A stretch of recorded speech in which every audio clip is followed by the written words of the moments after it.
తమిళనాడు ఎన్నికల ఫలితాలు ఇప్పుడు సంచలనంగా మారాయి. డీఎంకే గెలుపు ఖాయమని సర్వేలు చెప్పగా వాటన్నిటిని పటాపంచలు చేస్తూ విజయ్ టీవీకే పార్టీ దుమ్ము రేపింది. ఈ నేపథ్యంలో మెజార్టీ మార్కును చేరుకోలేకపోయినా దరిదాపుల్లోకి టీవీకే వచ్చేసింది. దీంతో ఇప్పుడు తమిళనాడులో ప్రభుత్వం ఏర్పాటుపై సస్పెన్స్ నెలకొంది. ఈ క్రమంలోనే ఇప్పుడు విజయ్ అధికారం చేపట్టేందుకు 3 దారులు కనిపిస్తున్నాయి. అందులో ఒకటి ఏంటంటే తమిళనాడులో డీఎంకే, అన్నా డీఎంకే కాకుండా మిగిలిన చిన్న చిన్న పార్టీలను కలుపుకుంటూ పోవడం. తమిళనాడులో కాంగ్రెస్, పీఎంకే, సిపిఐ, వీసీకే వంటి సింగిల్ డిజిట్ సీట్లు దక్కించుకున్న పార్టీలను కలుపుకొని పోయి విజయ్ అధికారాన్ని చేపట్టే అవకాశాలు ఉన్నాయి. అయితే ఇందులో కొన్ని సమస్యలు కూడా ఎదురయ్యే అవకాశాలు కనిపిస్తున్నాయి. మంత్రివర్గంలో స్థానాలు, ప్రభుత్వం తీసుకునే కీలక నిర్ణయాల్లో ఆ పార్టీల పాత్ర ఎక్కువగా ఉండే అవకాశం ఉంది.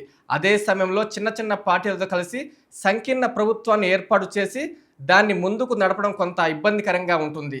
ఇక తొలిసారి ఎన్నికల్లో పోటీ చేసి అధికారాన్ని చేపట్టనున్న విజయ్ ఈ చిన్న పార్టీలను ఎలా మేనేజ్ చేస్తారు అనేది ఇప్పుడు ప్రశ్నార్థకంగా మారింది.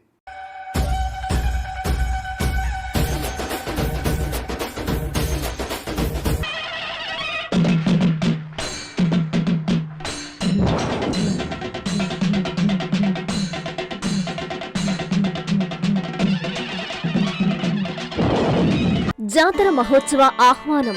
నెల్లూరు జిల్లా ముతుకూరు మండలం కృష్ణపట్నం గ్రామంలో కొలువై ఉన్న శక్తి స్వరూపిణి భక్తుల కోరికలు తీరుస్తూ మా పాలిట కల్పతరువై మా గ్రామ దేవత శ్రీ మొలక పోలేరమ్మ తల్లికి 25 సంవత్సరాల తర్వాత నిర్వహిస్తున్న జాతర మహోత్సవానికి ముఖ్య అతిథిగా విచ్చేయుచున్న మా ప్రీతమ నాయకులు, మాజీ మంత్రివర్యులు, సర్వేపల్లి నియోజకవర్గ శాసనసభ్యులు సోమిరెడ్డి చంద్రమోహన్రెడ్డి గారికి సాదరంగా సుస్వాగతం పలుకుతూ మే 5వ తేదీ నుండి 7వ తేదీ వరకు 3 రోజుల పాటు అంగరంగ వైభవంగా జరగనున్న ఉత్సవాలలో జిల్లా నలుమూలల నుంచి భక్తులు పెద్ద ఎత్తున విచ్చేసి అమ్మవారి ఆశీస్సులు పొందాలని మనస్ఫూర్తిగా ఆహ్వానిస్తూ మీ రాగాల శివకృష్ణ, తెలుగు యువత మండల అధ్యక్షులు, ముతుకూరు మండలం మరియు కృష్ణపట్నం గ్రామస్తులు.